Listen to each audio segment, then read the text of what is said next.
Hello there. Today, Mike Magnotti and I are here. Mike, as you know, is our treasurer on our board, and we're here to go over an important topic with you that we started to address in an all-group meeting this last fall. And today we're going to give you some more details, some examples of what this is all about. We're going to be talking about work RVUs and how that's going to change over the course of this year.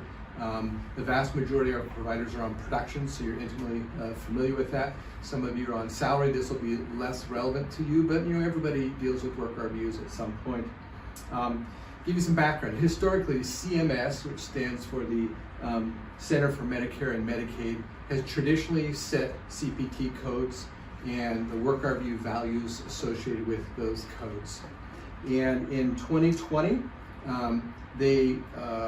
in the transition from 2020 to 2021, they made some significant changes. In fact, some people say that the biggest changes they've ever made in those codes. Often there are little tweaks here and there, but in that transition year, they did some major changes, particularly to the E&M codes. And that's what we're going to talk about today, because we're now at a stage where we're going to transition to what is considered the 2021 CMS CPT codes. So I'm going to pull up my first slide and walk you through this. So what I've got is a list of the E&M, Evaluation and Management codes, because this is where most of the action is at. In fact, this page shows you virtually all the codes that were going to make these changes that transpired back then. So on the first column on the left, you see the codes. These are our office-based codes for new patients and established patients. And you can see the 2020 work RVU values. Let's take a 99213 or a 99214. Their values were 0.97 and 1.5 respectively.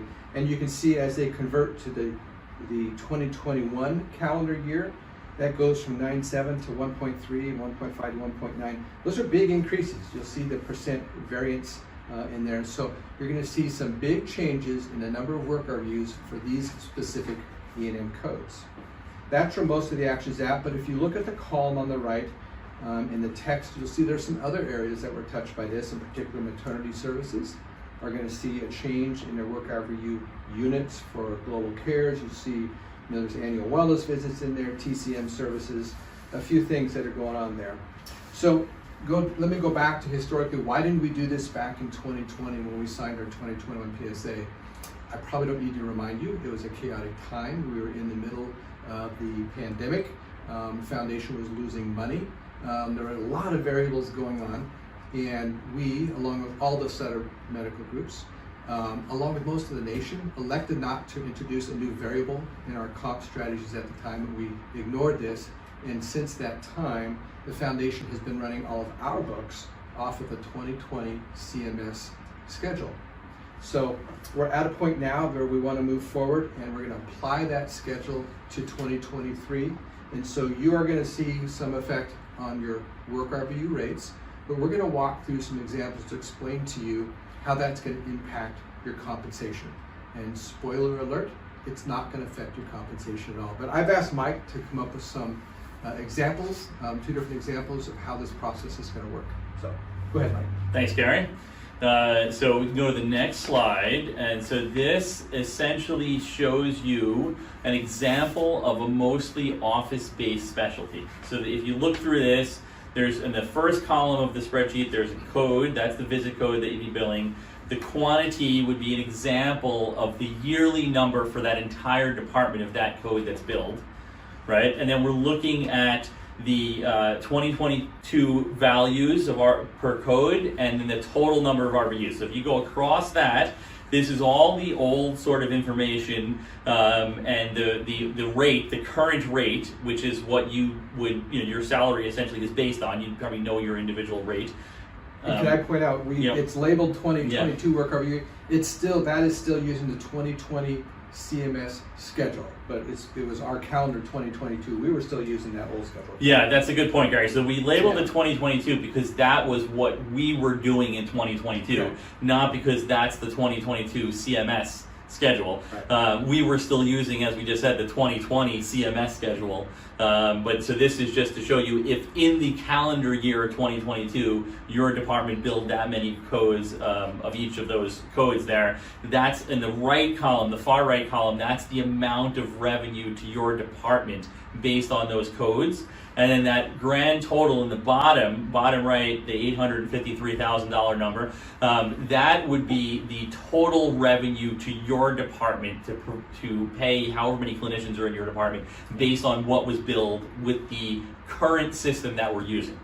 And again, this is a mostly office-based specialty. It's about 88% E&M codes and not a lot of procedure codes, which is that column there at the bottom. So if we move on to the next slide, what we did now is add on the right side of the screen the conversion for next year. And we labeled that 2023 because again, that will apply to calendar year 2023. Okay, and so we've taken the exact same quantity of codes. If you look on the left and on the right, that column labeled yearly quantity is exactly the same. And we've changed the value of those codes to what it will be in 2023 calendar year. So using that table I showed you at the beginning. Exactly right. Change. It's just a change of the value of those codes so that we're using the current values and not the old values anymore. And then we do the math, and that gives you a new total number of RVUs for 2023, right? You can see it all the way at the bottom right. It's 20,262. If you look at it last year, 17,070, using the exact same number of visits, the exact same amount of work. So in 2023, doing the exact same work that you did in 2022, this department would have been credited with more RVUs, 20,000 instead of 17,000. So that means in order to keep the compensation the same, we have to have a new rate. And so then on the next slide, we can see the calculation of the new rate. It's very simple. It's the same exact revenue of last year divided by the new number of RVUs that's been generated. And that gives us a new rate of $42.12. So in this example, last year's rate would have been $50 per RVU. Next year's rate, 2023, will be $42.12. So that represents an 18% increase in the number of RVUs generated and a 15.7% decrease in the rate. Okay, that's just math. And in the end, in all of this, the actual amount of compensation does not change.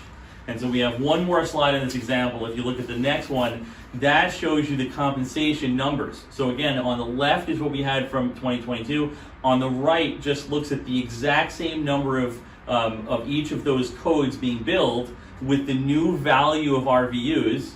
Okay, so remember it went from 17 to 20,000 times the new rate, but it gives you the exact same compensation. That 853,529 number at the bottom right is the same as the 853,529 number on the left, because in either system, using the next year's values or this year's values, the amount of compensation remains exactly the same. So the rate goes down, compensation remains the same. Yeah. And so this is a fictitious office, folks. And when we say money to the department, that may not mean something. Think of this as your work RVU and your compensation. The point is the change in the rates did not affect compensation. So. Yeah, that's a good point, Karen. And so then we have another example. The second example, if you go to the next slide, is showing us a more procedure-based department. Okay, so now this is only about 24% E&M codes. And if you look at the table, you can see there's a lot more of the quantity of procedures. And we just used a generic procedure and said it was 8 RVUs, but obviously different procedures have different RVUs. And for an actual department, there would be lots of things listed under there as procedure, but not to make the table gigantic, we kind of made it generic. And so now there are far fewer visit codes and far more procedure codes, but it's the exact same example in terms of the math. We have an initial rate of $50. We look at the revenue to the department, and then it's 1.7 million in this case because there are a lot more procedures which are more valuable. And then on the right, we look at what it will be in 2023.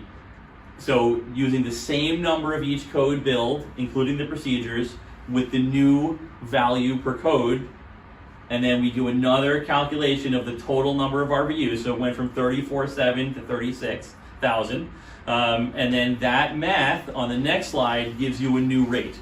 So in this example, the old rate, remember, was $50, the same thing. The new rate is $48.26. So there's very little change there. right? That's only about a 3.5% reduction in the rate. Why is that? And that is because there's only a 4% increase in the RVU. Because the procedure codes did not change. Okay. Only the NM codes changed. And so in this example, since this office is billing a lot more procedures than E&M codes, they're going to have a much smaller change in their rate. And again, it's just the math of calculating the new amount of RVUs that you're billing doing the exact same work you were doing before, so that you have a new multiplier, again, to give you the same total compensation. And on the last slide there, we again did the math on the total compensation to the department, and you can see in both the left and the right, it's $1.739 million. Okay, because we lowered the rate, but the overall compensation of the department stays exactly the same, because this is just a math equation problem, intentionally keeping it fixed to compensate for the changes that CMS made in the RVU values of the Thanks, codes. Mike.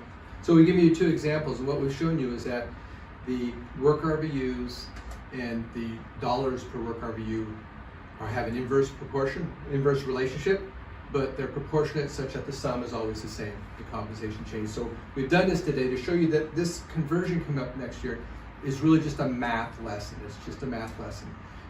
Stepping back from that, you hear a lot in the paper about Medicare and so forth. Let me clarify a few things. These changes, only the work RVU values that Medicare did, really only apply to Medicare as a payer. The commercial companies don't pay based on work RVUs. They just pay for a 992 and 3. They have a dollar figure attached to that, or a 992 and 4. They don't care how many work RVUs are in it. So if you're in private practice, this stuff, any changes like this might affect you. And you hear Medicare talking about changing rates. And in fact, Medicare is scheduled to drop their Medicare payment rate by 10% on January 1. If you're in private practice, you might see a 10% pay cut. If you're the foundation, you might see a percent drop in revenues. Of course, only their Medicare book of business. But that's all noise for us. Remember, we don't live in that market. We are isolated. Our compensation is solely determined by our PSA rate.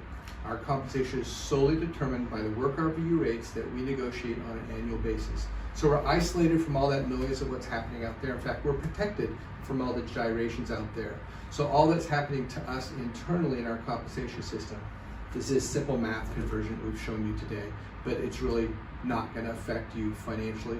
If you were to do the exact same work next year, same number of 992 and 3s, doing 4s procedures, your compensation would not change at all.